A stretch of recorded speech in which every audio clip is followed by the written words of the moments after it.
How's it going, everyone? Today I'm going to be going over how you can max out racers as fast as possible in Disney Speedstorm. Now, I do want to take a moment to disclaim that maxing out racers in Disney Speedstorm is a long and tedious process. It is going to be quite a grind and a huge journey to get there, but there are plenty of ways to optimize it and make it as efficient as possible, and that's exactly what I'm going to cover in today's video. Now, I want to start by dividing maxing out racers into two main obvious sections, and that is star level and level. So as you can see right here, taking a look at all of my racer rosters, you can see they each have their own individual level and then star level. So let's just look at Gaston, for example.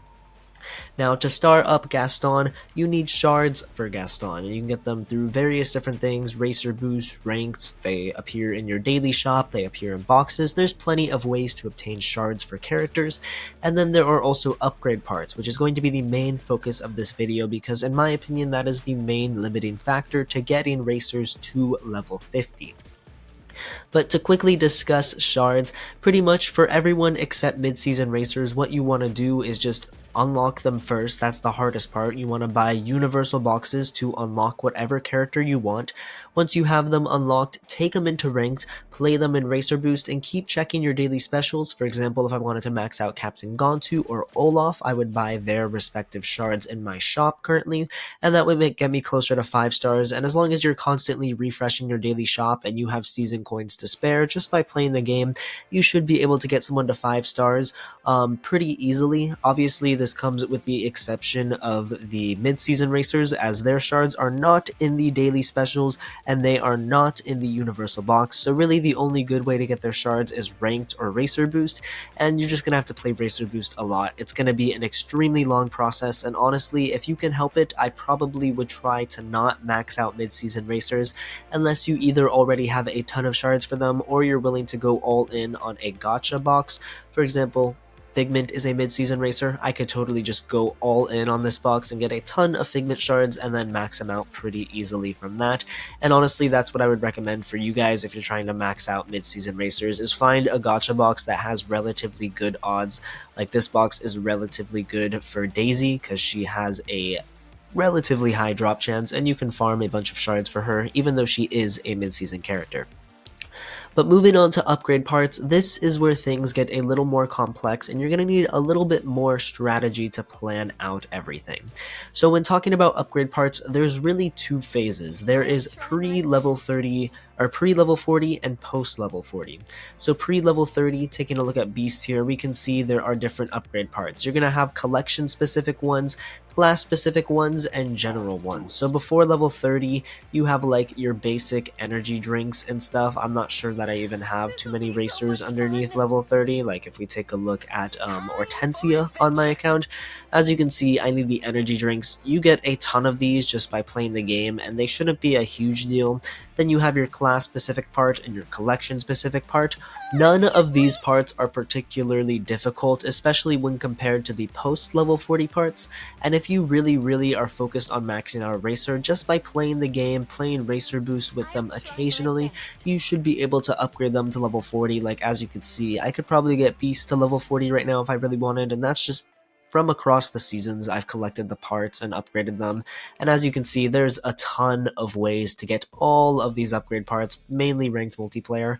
But again, Season Tour, there's a ton of stuff. These Season Tour, they're in the shop. Ranked multiplayer, upgrade parts in the shop. There's a lot of ways to do it, and then Racer Boost is another option.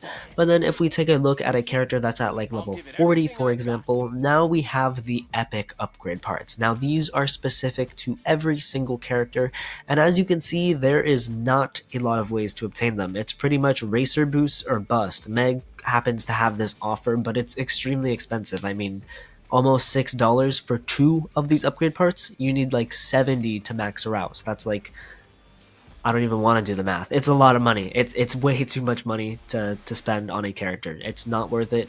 Do not do it. Rather, what you should do is go into Racer Boost where you can get this for free. So for example, right now I am trying to max out Aladdin in Racer Boost. So if we go to Racer Boost here, it's an event, it's consistent, Racer Boost will always be here. As you can see, I already played Aladdin. I'm going to reset the event. You guys don't have to do this. Yes, it is more efficient. But then if we click on Aladdin, you can see I get 4 of his epic upgrade materials for every single reset. And to max out Aladdin, I need 145 of these, meaning I'm going to have to play Racer Boost 37 times in order to fully max out Aladdin.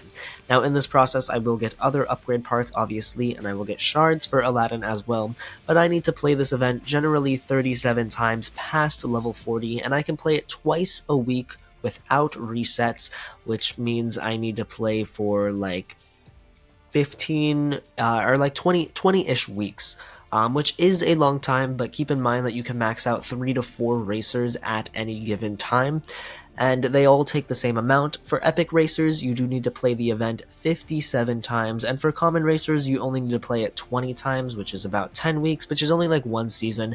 So if you're picking a common racer, you can max them out in 1 season just by playing Racer Boost. Now, something a little bit more technical and advanced that will help you max out a racer a lot faster, and is a tip that I don't see enough people doing, to be honest. If we take a look at Aladdin right here, so past level 45, you can see I need this upgrade part to level him up, the animal figurines. Now this upgrade part is only used for Aladdin specific racers past level 45, and so obviously it's pretty hard to get. I'm not going to be earning it really through any normal means, and as you can see, I actually need it more than I need his epic upgrade part.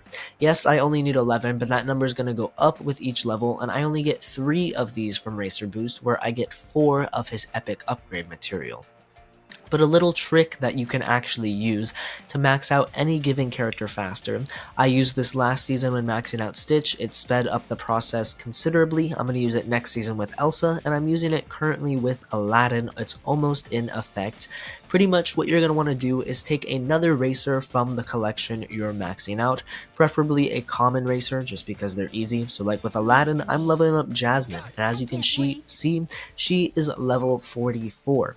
And once I level her up again, I play her in Racer Boost, and I get her to level 45, she too is going to need the animal figurines, meaning I can play her in Racer Boost and earn more of these animal figurines that I need for Aladdin, because they are the bottleneck. The hardest thing from level 45 onward to get is not his epic upgrade material, it's definitely not the vanishing potions, it is the animal figurines, and this goes for every single collection. Every single collection has their equivalent of the animal figurines. For Lilo and Stitch, it's the Hawaiian shirt.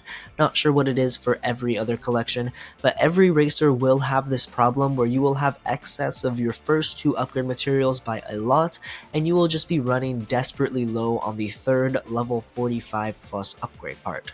But if you are taking 2 racers from the same collection, say Aladdin and Jasmine, I can play Jasmine in Racer Boost at level 45 and just not level her up. I can just play her for the sole purpose of earning more of those animal figurine upgrade parts that I can use to take Aladdin all the way up to level 50. So while maxing out racers does seem really simple, just play Racer Boost, just earn their shards, these tips should help you guys out a lot, especially in the post level 40 process. You want to use 2 racers in a single collection in order to max out 1 in the fastest way possible. You can play them each in Racer Boost twice a week. It resets from Monday through Friday. You can play 4 racers, and then from Friday to Sunday, you can play 3 other racers, and it resets every single day. So you can farm more racers off of that. And then if you spend tokens to reset, obviously it's going to speed up the process exponentially, as you can play any given racer 5 times in a single week. So you're over doubling the amount of upgrade parts that you get per week and the amount of shards you get per week, so obviously it's going to speed up the process a lot more. But let me know if you guys have any questions or want more tips on how to max out racers as fast as possible. Let me know in the comments below. I will help you guys out as best as I can. But thank you all so much for watching. I will catch you all in the next video. Peace out.